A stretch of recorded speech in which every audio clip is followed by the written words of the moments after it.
Hello, everybody. Welcome to week 7. We are going to be continuing our intro to research.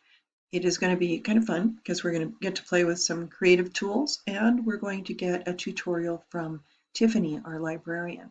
And so please, if you can, join us Tuesday, that's tomorrow, at 4 in our regular Zoom room. Tiffany will come and give us a lowdown about how to evaluate sources and how to use the CRAP test, all of which is going to be essential for your support assignment this week, which is some homework we're going to be doing.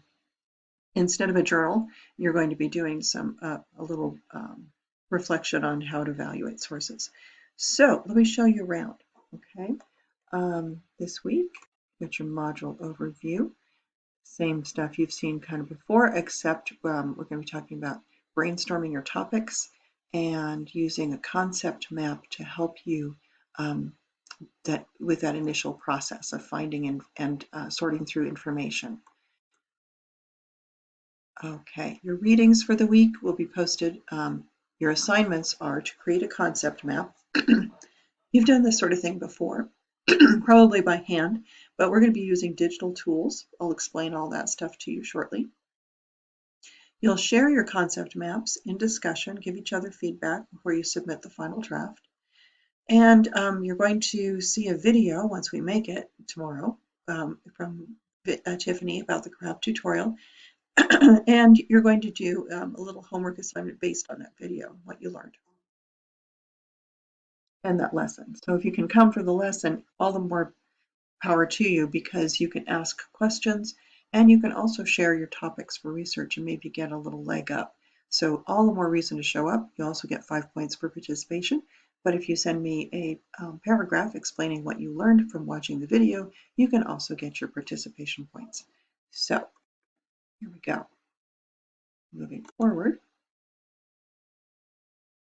The readings and resources. Now, this is not just a suggestion. I want you to actually read these chapters in the OER for a lot of reasons. A lot of times people are freaked out by research projects.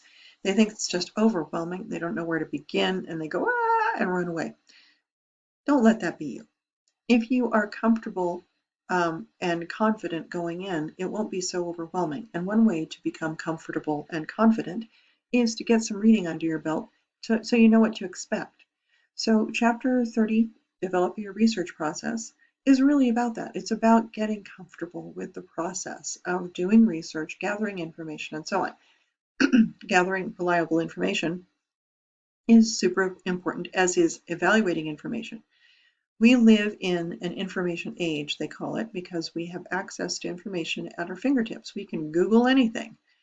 That said, Google and others like it can dump all kinds of crap on our laps, and we have to figure out what is real and what is not, what is reliable, what is not, what is trying to sell us something or manipulate us, and what is actually there to inform us. How do we know a good source from a bad one?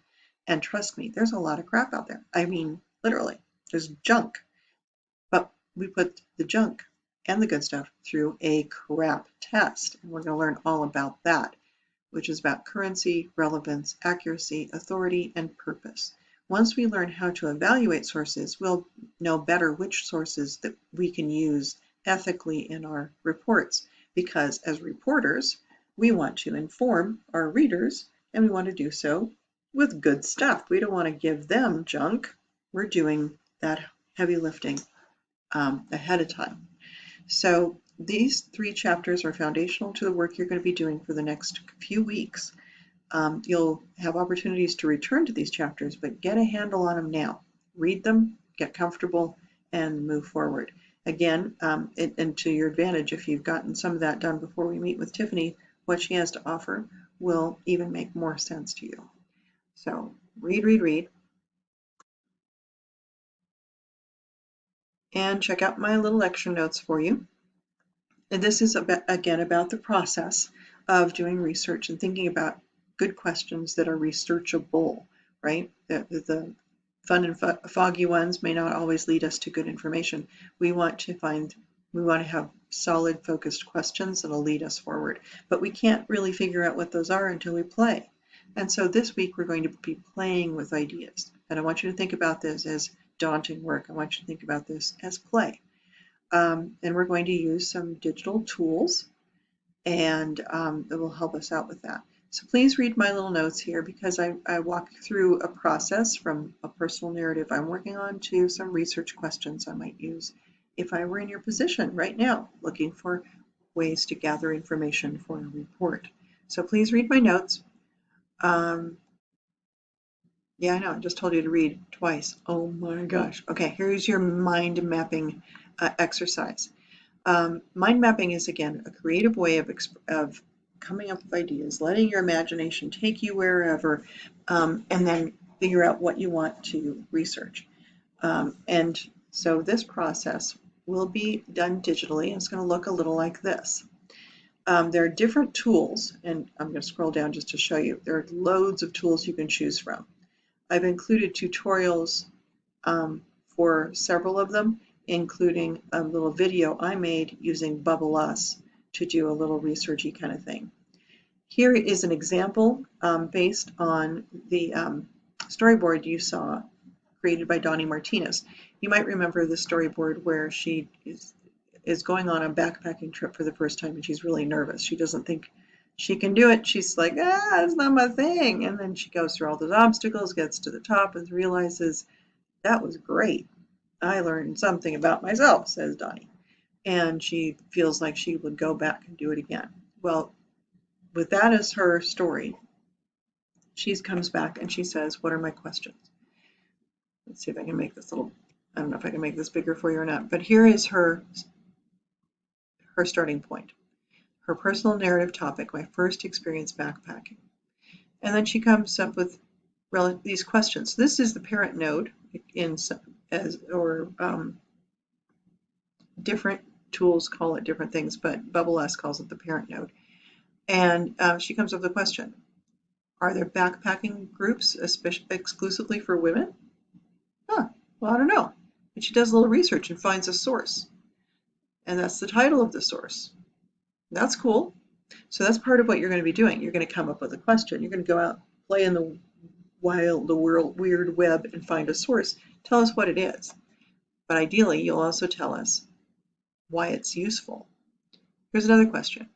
What is the best gear for me at my level? And she says, possible source, our guy.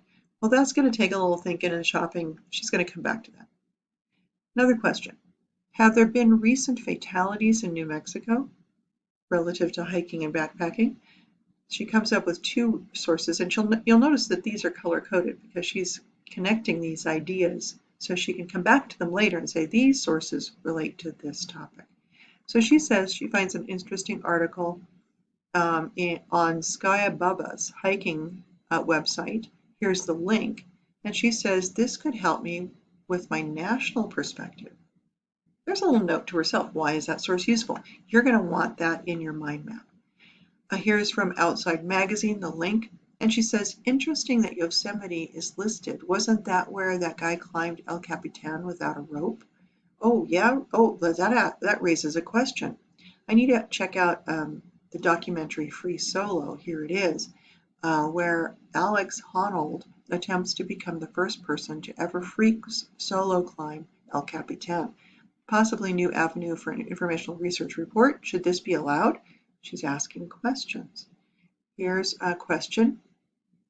How can I be better prepared for the future? What risks are involved? And then she comes up with the source. So as you're thinking about your topics, and this is early in the process for her, but you'll notice that she's got it color-coded, optional for you if you want to. That just helps you out. But what I want you to be doing is asking the question, finding one or more sources if you want, including the title, the URL, and a sentence or two explaining why this is an interesting source or a line of questioning. This will help you in the future. It also helps me know what you're thinking. It helps your readers know what you might be thinking and might help stimulate more conversation when you share in discussion. Here again is the video that I made. It's a little bubbly, as all my videos are. Sorry, but these are a little more professional. And so you can check out these tutorials if you want to try any of these different tools. There are ways to share links to your sources. which is great. You can do that. That keeps the stuff live. But sometimes the links don't open. So share the link and make a JPEG and share that. The JPEG just freezes the map as a photograph or an image, and you can share that so that we can all see it. But keep it going. Keep adding to your map. Keep it alive so that as you find more sources, you have them all in the one place. It's really handy. So that's to your advantage. So you're going to share your concept maps in discussion this week, give each other feedback just as you did with your storyboards in the last unit, and then you'll submit your final draft by Sunday.